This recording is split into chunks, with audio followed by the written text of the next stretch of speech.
Sami, what do you think is the YPG's ultimate aim here?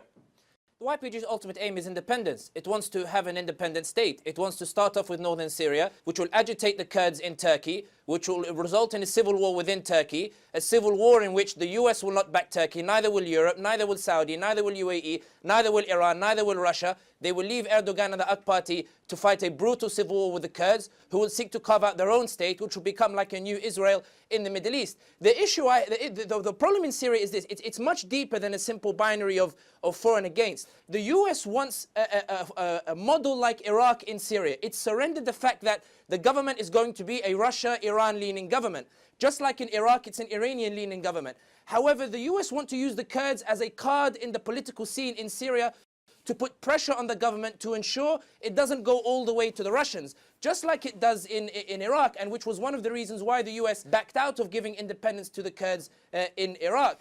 The problem is, for the US, the Kurds are the only card that they can use for Assad, and Erdogan is forcing them to say, look, you need to give up this card. I don't care if you have no cards in Syria left. You need to give up the Kurdish card because it's not in my interest.